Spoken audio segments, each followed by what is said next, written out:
China is 8 weeks ahead of the United States in tackling distance learning. They started their shutdown of schools well ahead of ours.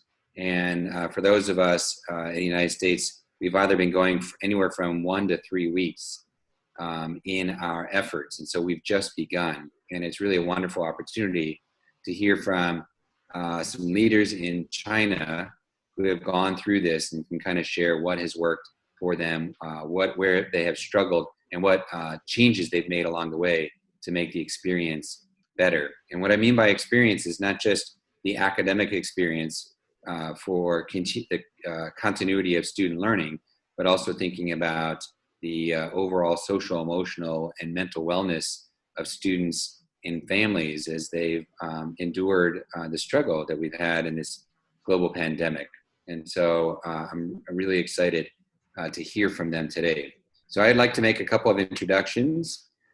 First, we have Jian Wu, is the principal of the high school affiliated to Fudan University, and graduate advisor at the Research Institute for Higher Education, Fudan University. He's been an educator for over 30 years and adheres to the education philosophy of putting liberal arts education into practice, realizing individual development and achievement, and pursuing education for students' comprehensive growth and lifelong happiness. Mr. Wu was rated a model teacher of Shanghai in 2009, and he won the Special Award for Teaching Achievements in Shanghai and first prize for teaching achievements awarded by the Ministry of Education in 2014. He was also rated a special grade president of Shanghai in 2018. I'd also like to introduce Jian Lo, also called Jenny. She currently serves as the Deputy Director of Fudan University International School, also FDIS, which is the international division of the high school affiliated to Fudan University. She supervises the secondary school teaching and learning as well as teaches mathematics. Ms. Lo graduated from Fudan University majoring in mathematics and applied mathematics and joined FDIS in 2008. She is an enthusiastic math teacher of courses such as IB Math, AP Calculus, and Pre-Calculus. So what I'd like to do is pass it over to Principal Wu to make a few remarks. 好的，谢谢。 Thank you. 各位同仁、各位同事，大家好。 Hello, dear guests and moderator and our host. 最近一段时间对我们大家来说都是一个艰难的时期。 It's been a challenging time for all of us on the globe. 我做教师30年，从来没遇到过这样的一个状况。 It's also the first time for me to experience this kind of challenge in my 30 years teaching experience. 我们的校园空空荡荡，我们的老师和同学不能在学校进行正常的教育教学。 Our campuses are now completely empty, and you can no longer see students and teachers working and studying normally on campuses. 这种状况是我们从来不能想象，也没有办法去预料的。 No one has ever imagined or anticipated this kind of things happen. 在2月开始，我们学校应对这样一种特殊的一种状况，开始筹备进行线上教学。 FDFZ started to prepare for remote teaching and distance learning at the beginning of February 2020. 在这以前，学校在线上教学环节也做过一些有意义的尝试。 In the past few years, our school has a few trials, experiments on using technology to implement our daily teaching and learning. 包括曾经有过的慕课、线上的作业反馈以及成绩评定等等。 For example, we have made our own MOOC video series, and we have some online feedback program to allow students to reach the teachers on the internet, etc. 但今天我们面对的是全部的教学活动都只能通过网络来进行。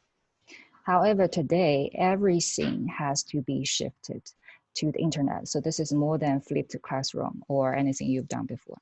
所以在此环节呢，我们有几个方面的考虑。So to cope with this challenge, we have thought carefully in the following aspects. 第一个方面呢，实际上这样的一种教学形式是必须的。First, we figure out this complete shift is necessary and is a must-have. 因为只要是学校，只要是正常的教育培养的这样一个过程，是离不开学生和老师的互相支持、互相的一种帮助的。We fully understand as educators, our work is solely dependent on our relationship and connection between our students. 虽然不能实际的在课堂当中进行，但是我们的老师不能够缺位，我们的学生在家里面需要我们老师给予支持和帮助。So it's our teachers' roles and responsibility to support our students learn at home and grow themselves, even that we've been experiencing self-isolation or quarantine periods. 我们可以感受得到，学生在家他们会有很多的困难，很多的需要帮助的地方。And we can foresee that students will face all kinds of challenges and difficulties that request the teachers and the school to support. 很多问题是他们家长无法应对的。And those questions are also challenges for their parents who may be staying at home but may not be able to support their children helpfully. 这时候，学校老师的存在是对学生在这样一个困难背景下面最大的支持和最大的一个保障。So our teachers, educators have this responsibility to make sure our children, our students at home can still survive and grow.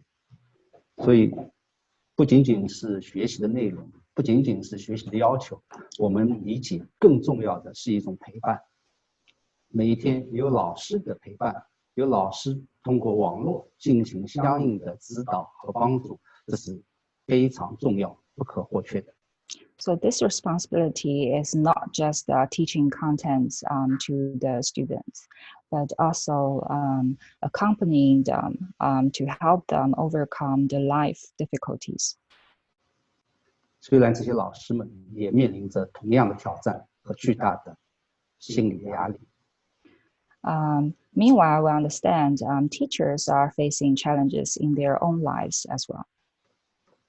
第二个方面呢，我们认为在这样一个线上教学环境当中，有序有效是最重要的。And the second aspect we considered is how to keep the effectiveness of this distance learning and remote teaching. 这样一个有序是体现在要有精细的规划，对原有的课程进行整合和提炼，更好的保障我们的线上教学是能够预定目标和一个操作的程序规则，也要求每个同学能够事先理解他的学习的任务。So to realize our learning objectives as much as possible, schools must reorganize the structure and make new plans to make sure that this implementation on the internet or through other means will reach all the students successfully and make sure that students will still be able to understand, achieve those goals. 也就是尽可能的模拟了实际的校园学习生活的一种状态。And also we try to build a learner community so that students will feel comfortable and familiar as they know they can still study with their peers, friends, and teachers. 让同学在这样的学习过程当中觉得有收获、有收益，和学校的学习环境本身是有相当的匹配和对称效果的。So that they won't feel lost or alone, or they don't feel it's just studying at home. Instead, this should be considered part of their not that normal school life on the internet. 第三个方面，我们要考虑的是不是能够有一个这个持续性，能够保证在整个过程当中以健康、以相应的一种适应度为前提的教学。And of course, the third thing we consider is how do we consistently support our students' well-being, and how do we make sure this pattern works and works for a long time. 线上学习肯定和实际的教学不一样，同学们也没有办法有更多的面对面的这样一种交流和沟通。We have to acknowledge the barriers do exist in this distance learning. In some occasions, it may be difficult for students and teachers to have face-to-face communication, even with the appropriate technology. 所以我们就要在时间控制上面，在相应的学习内容的丰富多样性方面，包括学生的认可、接受程度方面，做精细的规划和深入的一些调整。So this asks teachers and educators to think very carefully how you design your lessons, your school activities in new formats to engage your students. 包括我们还要注意到孩子们在电脑前的时间，有益于他们的身体，包括他们视力的保证。And if you plan to deliver your teaching as our schools do through the internet, you don't want to ruin your students' eyesight or cause other health problems by forcing them sitting too long in front of the screen. 也更多的借助现代技术能够提供给我们的条件，变化多样的网络呈现模式，让他的学习内容更加丰富多彩，也包括指导他们进行在家的一些运动和锻炼。So we also focus on how to help students work out, make exercises at home through various means with technology. 总体上，我们希望的是传递一种信心，传递一种鼓励，让每一个孩子在这样的一个特殊时间、特殊背景下面，能够延续他的正常的学习生活。In a nutshell, our school wants to try our best to make sure our students' life is not affected that much by COVID-19, so that they know they can still continue to study, to work with their peers and the teachers, so that sooner or later they have the faith that we will overcome the difficulties and we'll be back to school. 我们学校从2月17号开始进行线上教学，到现在已经7周时间了。So we have done 7 weeks of remote teaching and distance learning so far. 当中确实有很多的挑战，但是我们从我们自己来评价的话，认为我们有了很好的理解，也有了很好的应对方式。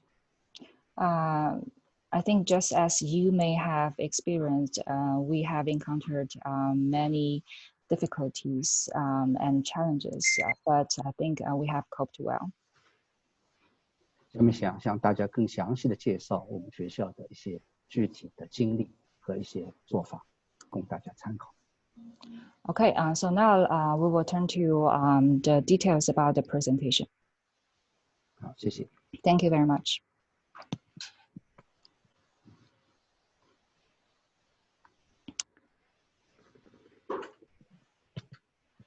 Okay, thank you everyone. So I'm honored to share the stories of remote teaching and learning on behalf of our school today.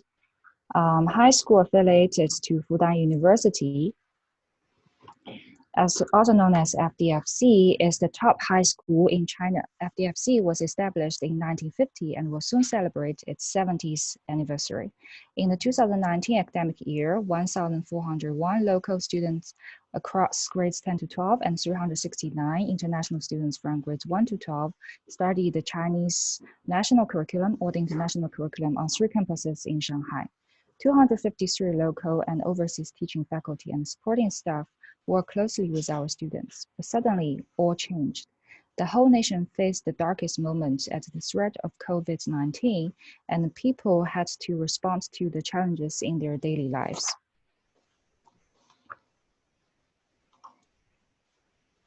Back to the beginning of the Chinese Spring Festival, to contain the outbreak, the Chinese Ministry of Education ordered to close all the schools on January 29th. And later requested the schools to start the second semester with remote teaching. It took the Shanghai Municipal Commission of Education about 3 weeks to launch the Shanghai Plan, which started to provide self-pacing recorded lessons on TV channel Aerial Classroom to 1.4 million local elementary and secondary school students on March the 2nd. This solution guarantees the basic academic contents and standards reach the large-scale number of students, especially those who do not have their own cell phones or computers. Meanwhile, the local schools could devise and implement their own teaching plans. The FDFZ students are generally outstanding on academics and have high expectations on themselves. What plan should FDFZ make to support the student learning and living at this challenging time? FDFZ soon decided we would follow 3 principles to design and conduct our own teaching plan. First, fairness. All the students, no matter where they are and what devices they have, should be able to access the resources and continue learning from home. We shall leave no one behind. The plan should also consider the conditions for the teaching faculty to support them work from home. Second, feasibility. None of us have done anything like this before, so it has to be trials and errors. Can all the courses be taught through the internet? Should we change the class hours? Do we need to consider the sequence of teaching contents and skills? How to make sure the teaching and learning is still effective? We need to pilot the ideas first, then improve the flawed ones ongoingly till we meet our goals. Third, customization. We need to differentiate the remote teaching programs for the students in different levels and tracks, especially those with special needs or in the graduate class, so that their needs are met.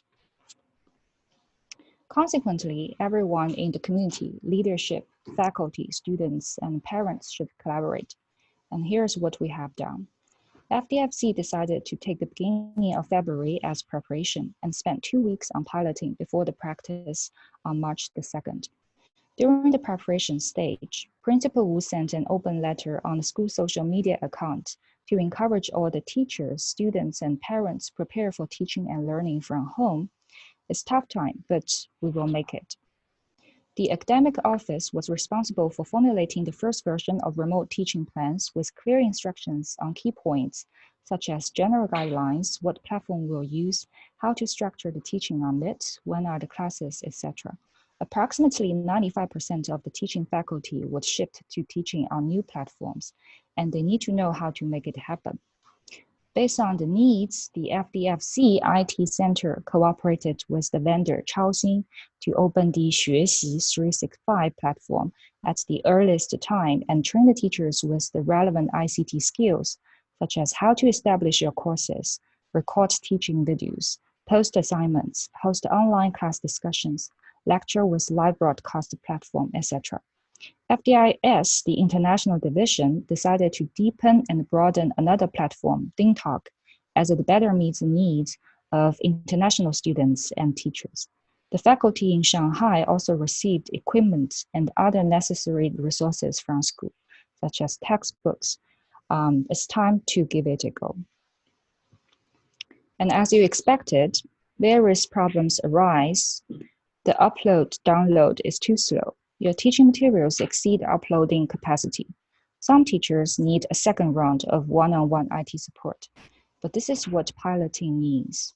We want to find problems as many and as early as possible so that we can fix them, iterate the programs, and evolve. Here, I'd like to share with you the main problems we fixed during this stage. The first one is to get your students ready. As remote teaching was introduced suddenly, many students were in the mood of break rather than studying at home. You can imagine how many heads of uncombed hair show up in the first periods. To solve it, our teachers established routines and classroom protocols before digging into content and insisted on taking attendance and monitoring student daily performance. No one knows how long this may last, so you need to prepare for a long run. Another problem was about resources and strategies. Even if you are an experienced teacher with appropriate technology, it's still very possible your first lesson fails to meet your own expectation. Do you have all the teaching resources at home? Are you comfortable or rather stressful about this new form of teaching? Does the platform support you design so that your students are able to meet the learning objectives? Luckily, our supportive school community has the solution to most of the questions and concerns. The pioneering teachers share their strategies and resources, and these discussions help relieve stress. Apparently, the remote teaching requires teachers to construct new modes of teaching, learning, and assessment. How do you know it works or not? Our school constructed surveys to faculty, students, and parents after the first week of piloting. It showed more than 97% of students and parents saw that the online teaching was effective, and many teachers considered that their performance had improved over the week. What's the biggest difficulty for students? More than 40% students chose not enough rest between classes. And based on the survey results, the academic office quickly responded to the call and readjusted the daily schedule. So we extended the class time from 40 minutes to 60 minutes per period to make more room of learning activities. Extend the break time to 20 minutes for rest.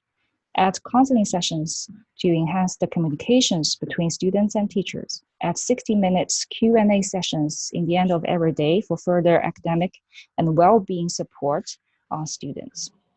We also encourage teachers to freely choose the synchronous, asynchronous, hybrid format to make students comfortable with learning. A recorded lecture should not exceed 30 minutes so that the students can use the rest of class time to interact with the teacher. The evaluation form on 学习365 platform enables teachers to track each student's performance and progress on time. It's also important to identify the students with concerns or special needs immediately and follow up. So after 2 weeks of piloting, our teachers and students became more confident and comfortable with remote teaching and learning. FDFZ formalized the practice by implementing the inquiry action reflex cycles periodically and strengthening the positive approaches. A recent survey shows nearly 100% of the FDFZ students agree the teachers follow the class schedules and grade their homework with feedback. Most students and parents are satisfied with distance learning at FDFZ. Our teachers really did an excellent job. As you can see, FDFZ teachers collaborate in department and grade level settings to discuss lesson plans and prepare teaching materials collectively. Messages, photos, audios, and videos are sent to help students improve their essay writing, problem solving, speaking skills, etc. And the teachers also care about students' mental and physical health. As Principal Wu has said, online teaching is a profession. It's the courage and wisdom of accompanying students that makes a life mentor. So our Chinese literature department uses strategies such as gamification and collaborative editing to engage the students. And one day when Ms. Li was discussing the topic survival with her students, she had all of them take a photo out of their windows and share in the class. Looking at the beautiful world around us lightened up the minds and helped the students better understand the text and the purpose of the author. The FDFZ chemistry department makes every lecture video with the following process. Record the first draft, discuss and modify in group, then make and improve the version. In order to make it easier for students to master the knowledge and reduce the fatigue of long-term viewing, They define the success criteria of a good video as well-defined teaching goals, simple structure, scientific and clear content, and good demonstration of key points. They also established a mechanism to collect students' suggestions and opinions on online teaching in a timely manner and continuously optimize their teaching methods. And FDIS, the International Division, has designed different timetables for the elementary, middle, and high school students with enough exercise sessions at home. The teachers set clear expectations of each class based on the student group characteristics. For example, our elementary school teachers of lower grades apply different strategies to engage the young kids in the virtual classroom. And teachers understand how time difference and staying with siblings may affect our students, so they maintain flexibility with deadlines and timetables. And today we also invite two FDFZ junior students to tell their stories. So please first welcome Shuchen Li, Daryl.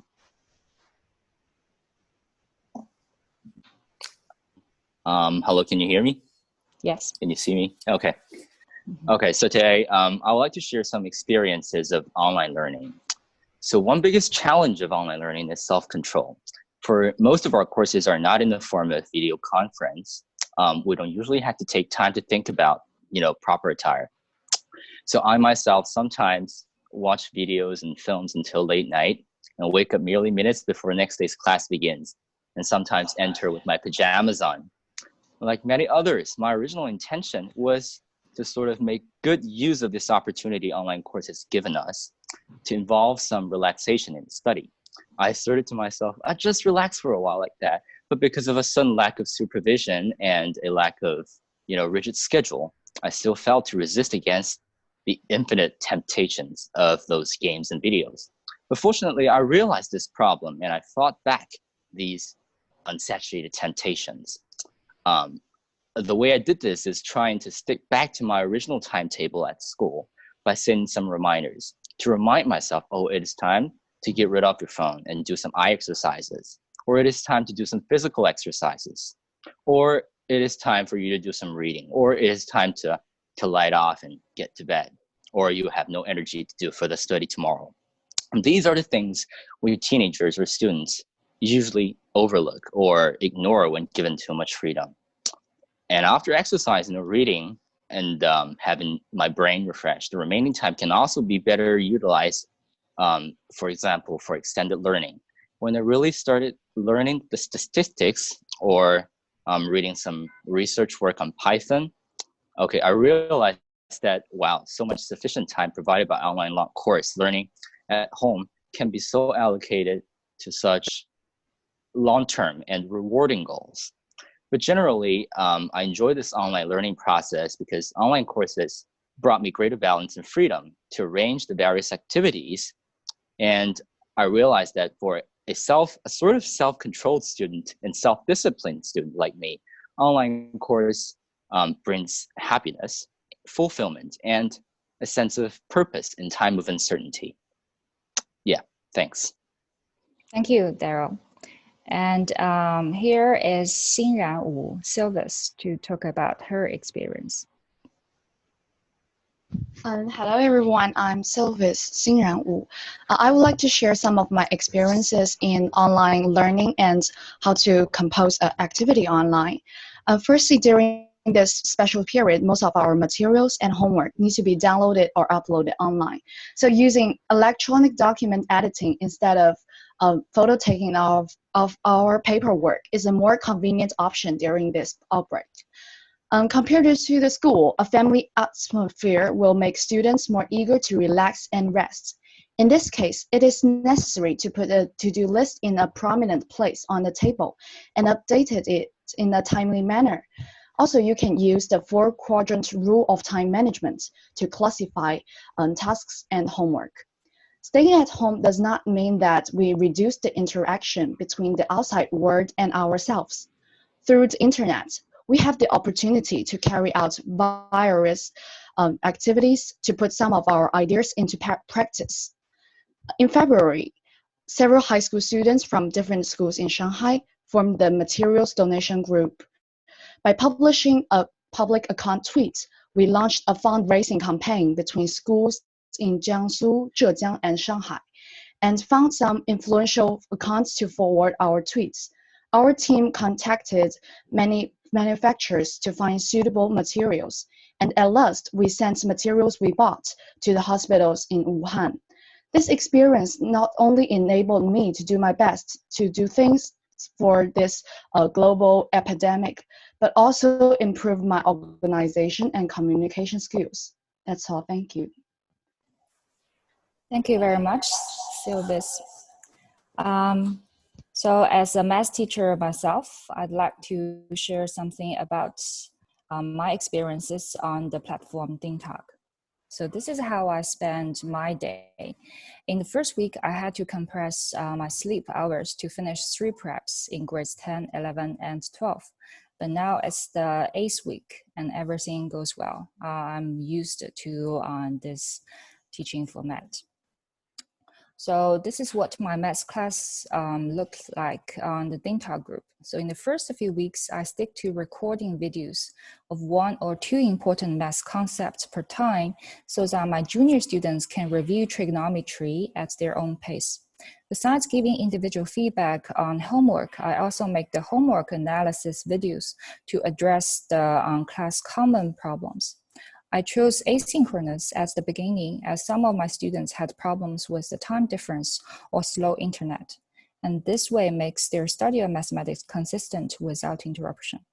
Recently, we have started a new topic of calculus.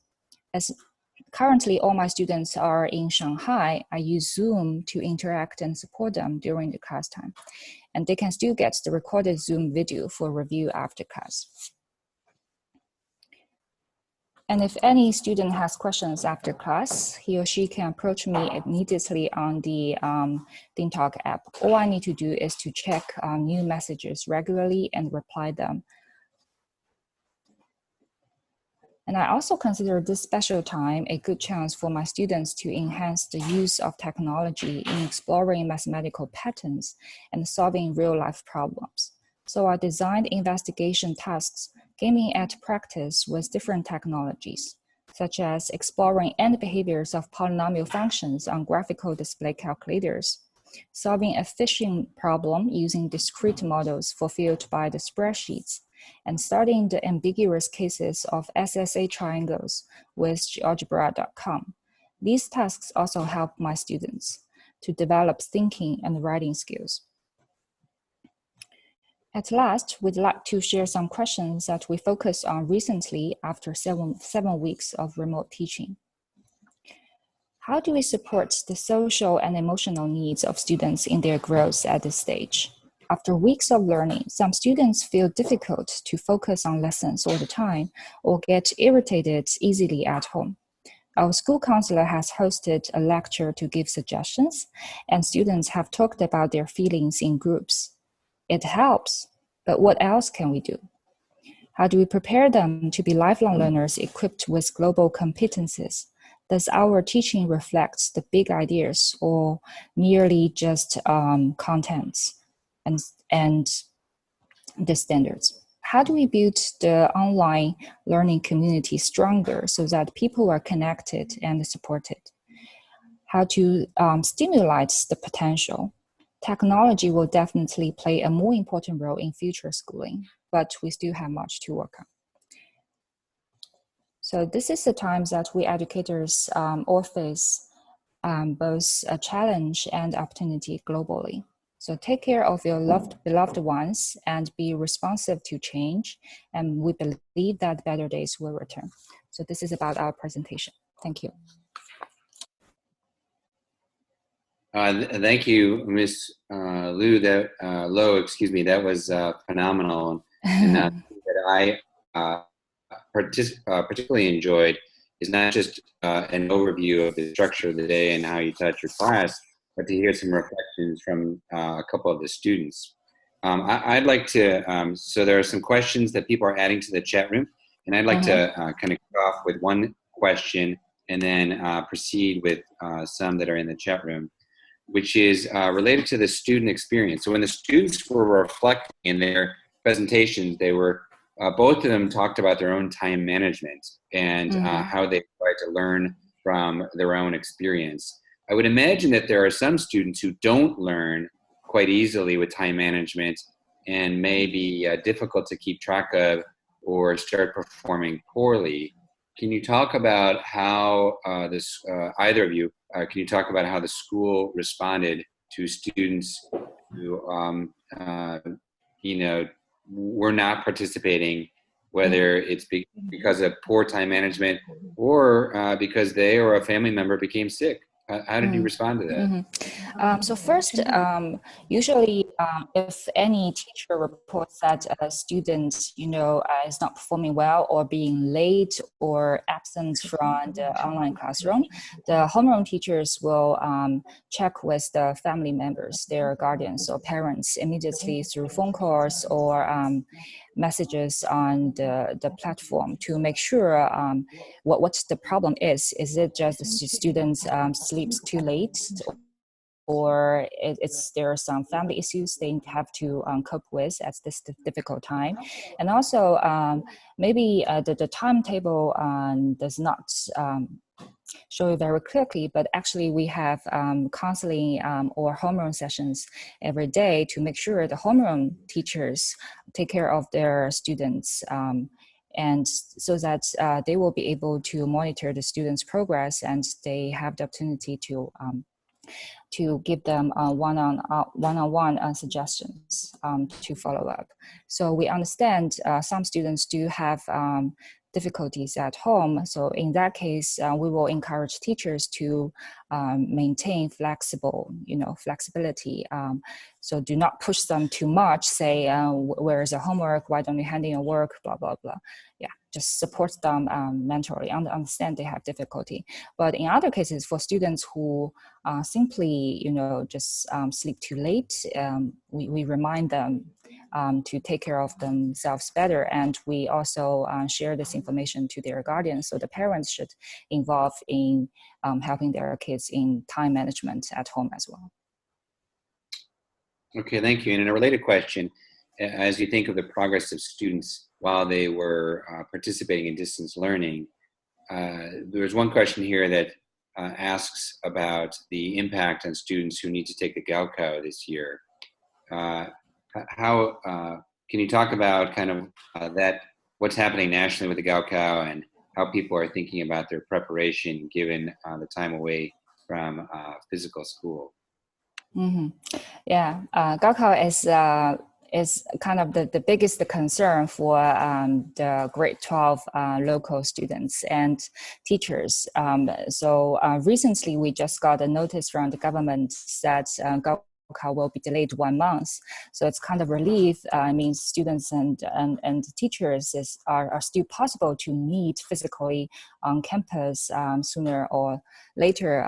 But meanwhile, I think our teachers always pass this message to the students that this is equal to all the candidates in this college entrance exam. So you are not ahead or behind, it's just the same conditions. So we encourage our students to do their best and we make sure they understand that with their efforts and the support from teachers, we can together minimize this effect on these entrance exams. All right, thank you. There's another question on here that reflected on the student experience outside of the hours of the school day. Were students still expected to complete homework beyond the times that were listed?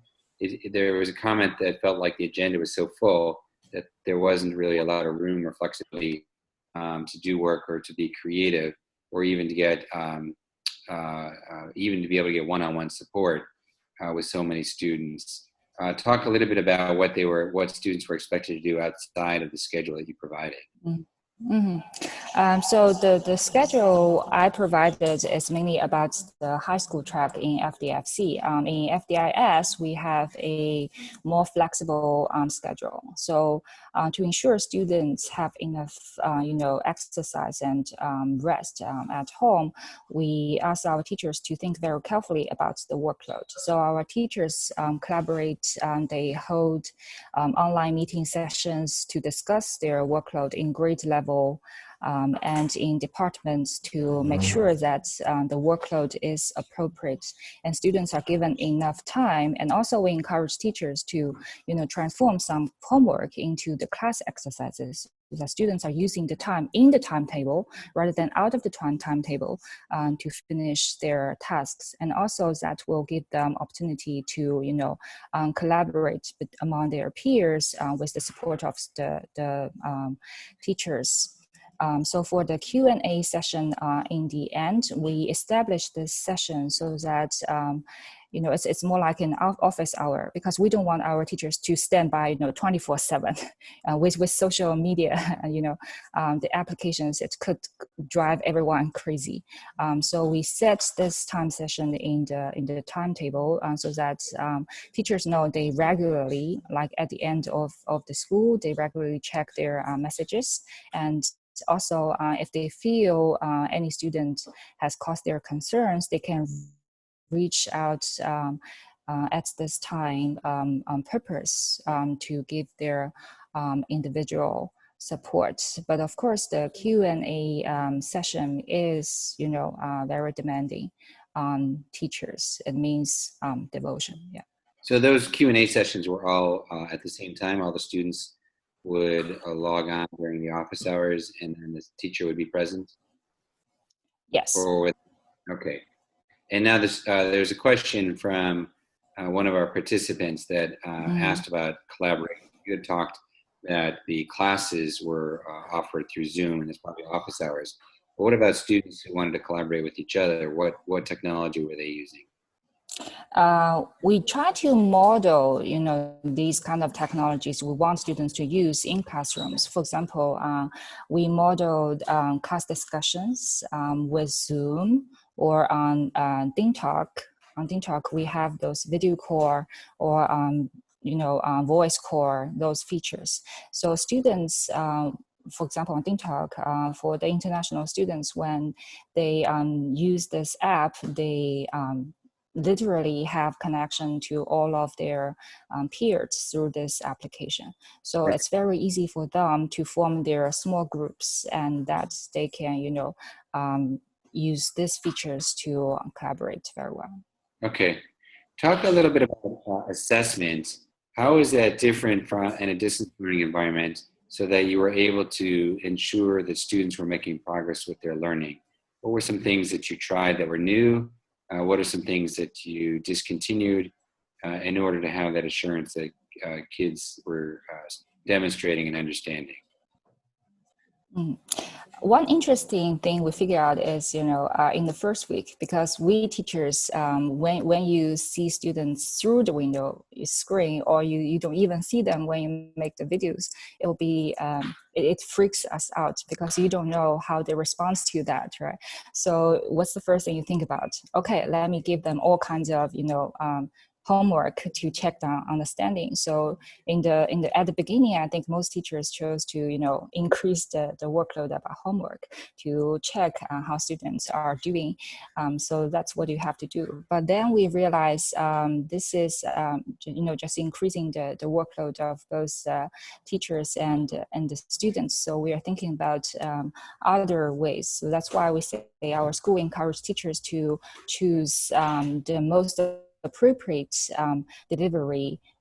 Is it video class? It's fine, you can prepare, you can rehearse, right? You can make it as good as possible, but you will lose the interaction with students. So what about we make sure this is a short video or a combination of short videos, and then we embed them with class activities or discussions so that you can check the understanding of students during the class time gradually. Or if it's Zoom, just like here, you can, ask students to open their cameras and communicate with them directly. So this is also more familiar for both students and teachers, as if this is quite similar to our normal schools. So one difficulty about assessment is how you want to conduct your exams.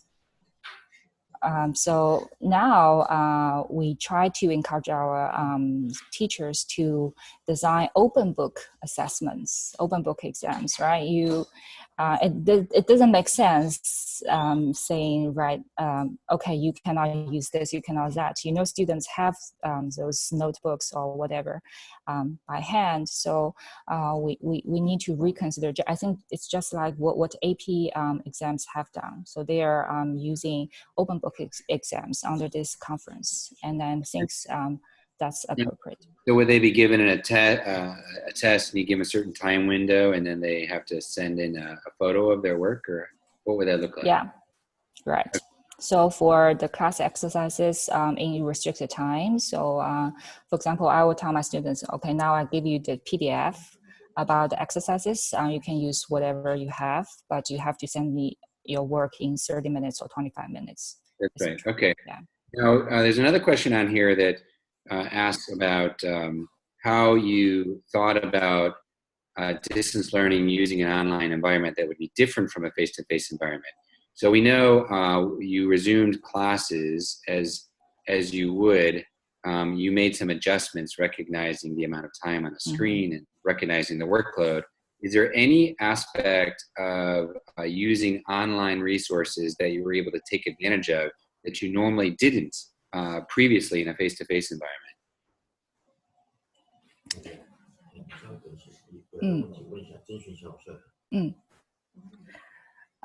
So for this one, I think the good thing is, as one example we showed in the presentation, right? So you just give students control on their own devices, because back to the old days in school, we have very strict rule about, you know, the cell phone usage or laptop use. But now you actually encourage students to use those technology and to share their feelings. So you just give students 1 minute to take the picture, or you can ask them to make videos, etc. And then naturally, you have this online classroom as the virtual gallery to demonstrate students' work. So I think for this part, it seems easier for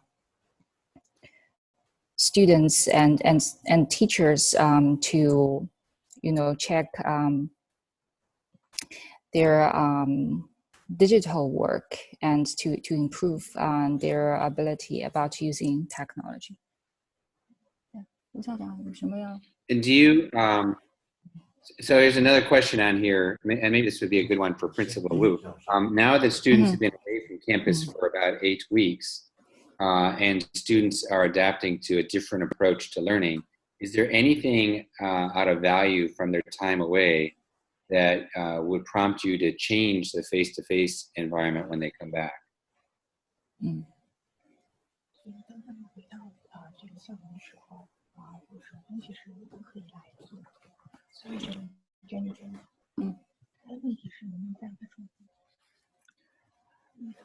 就说等那个学生回来之后，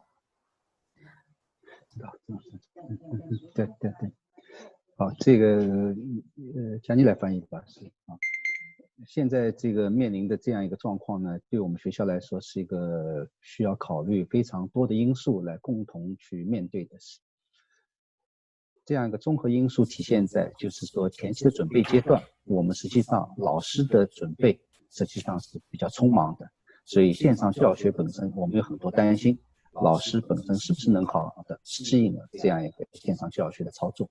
那么今天我们要考虑的问题呢，实际上是考虑到如果将来回到校园，那么已经习惯于网络教学环境、网络教学模式的这些老师和学生，怎样去回归到正常的教育秩序，包括已有的这些技术方式本身是不是可能有选择性的进行沿用 Yeah, we have started thinking about when students and teachers come back to the campus, what technology we want to, continue to use in our daily classroom, and how we use them appropriately to enhance our daily teaching.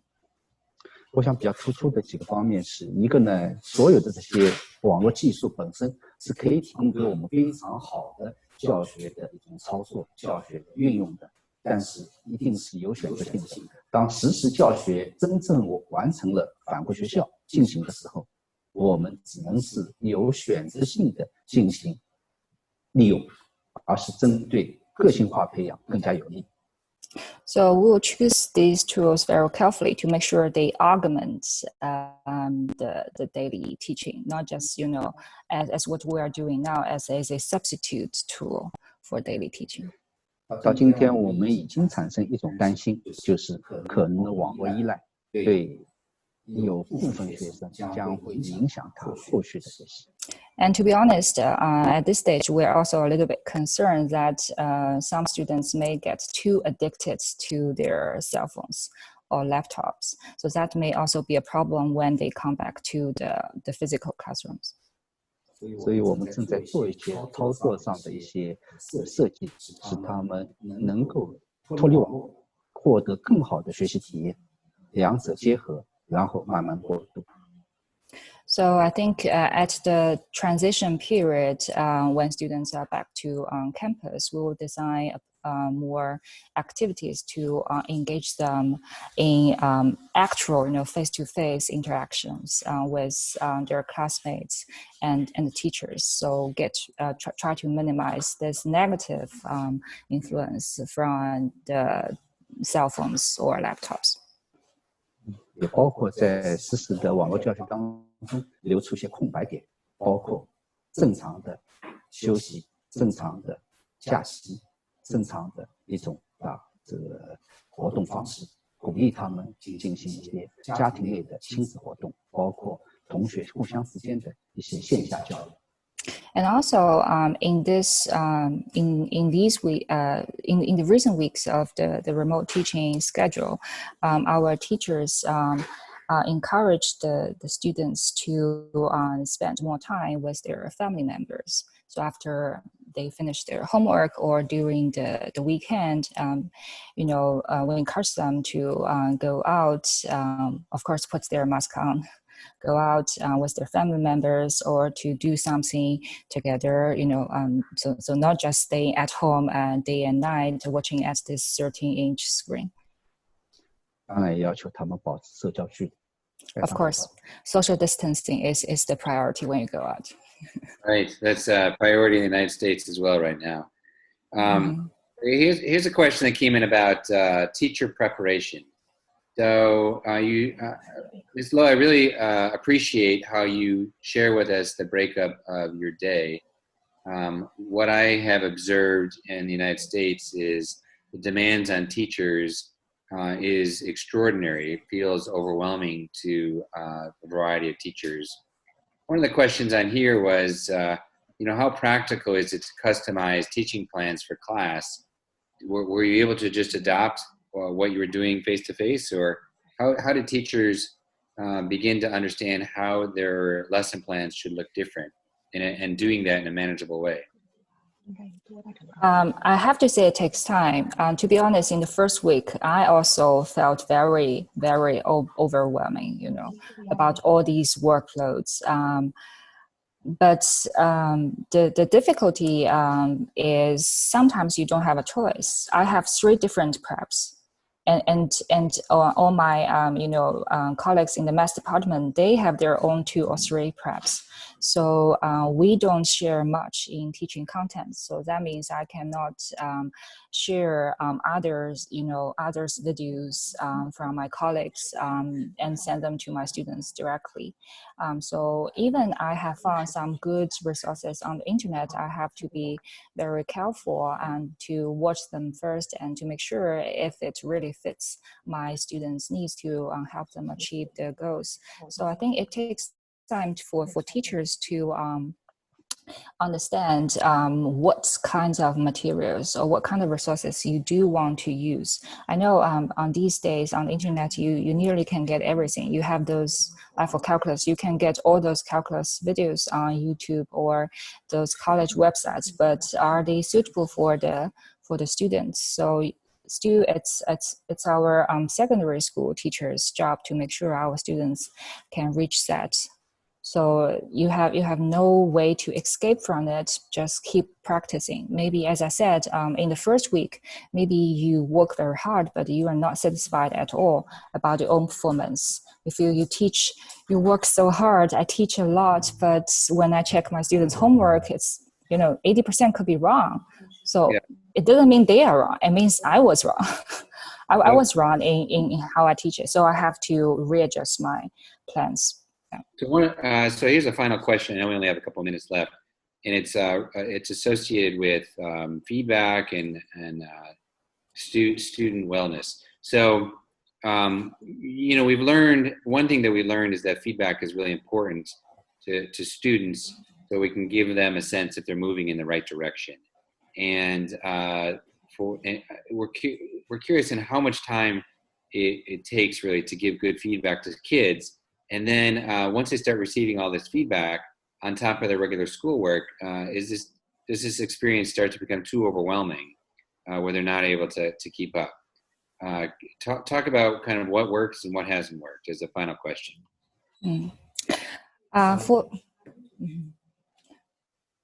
So from my personal perspective, I think students respond very well to your courage, and to your encouragement. So if you send feedback to encourage your students, say, okay, I have seen your progress, just as what you have done before in the normal classrooms. Or you use, like, as you may see, I've used emojis in my classroom to just, amuse them a little bit, right? So just take care of their mental well-being into account in your mind, and you don't have to give too much feedback at a time. No, you just do it consistently and make sure you send your cares to your students so that they understand you take care of them. And if they don't behave well or they have some problems, they know you are tracking their progress, and you understand their difficulties at home, then you will give them time to fix that problem in their family, or you will tell them you can offer support, etc. So it's basically the same thing you would do at any school in normal school days. You're just sending your care and wishes through technology, using messages or emojis or GIF, etc. Yeah. Principal Wu，吴校长有什么要补充？好，这个对我们来说的话呢，学生本身的这样一个动态是非常关注的。我们也发现了，在这样一个教学过程特殊时期下面，实际上学生的分化是比在校学习要厉害的多。Principal wants to add that we also notice that in this remote and distance learning period, students' behavior vary to a larger extent than they usually do in normal school days. So you can see the students will self-discipline, they can do very well, but those who have difficulty with their family members, etc., they could be depressed. 这样一个教学背景下面，实际上我们对我们老师的工作要求，实际上比在校要更加的繁重，要求也更高。That's why we all feel our teachers' workload has been, increased compared with the normal school days. 所以说，我是非常感激于我们有这样一批优秀的老师，能够胜任这样的一个特殊工作。So as leadership, we all thank all of our teachers for their hard work and dedication to our students. Well, I would really like to express my gratitude to Principal Wu and Ms. Liu for offering your expertise on what you've experienced over the last 7 to 8 weeks in China. As we explore the topic, the show must go on, a public Chinese high school online teaching experience. I hope everyone who is on the webinar this evening was able to gain some good insight. For those of us in the United States, I appreciate you putting in a late night. We're all trying to learn from each other and support our students as they endure the challenges that we have, and to get the proper supports and care as educators that we want to provide them. I thank you very much and wish you all a pleasant evening. Or if you're in China, a pleasant day. Bye-bye. Yeah. Thank you. Thank you very much. Bye-bye. Have a good night. Thank you to our guests, Principal Wu, Ms. Lowe, Daryl and Silvis, the students, as well as Dr. Glazer for such a fruitful final session. And thank you everybody who tuned in tonight and providing such insightful questions. Be sure to follow C100 on Twitter and LinkedIn. All the best. Take care.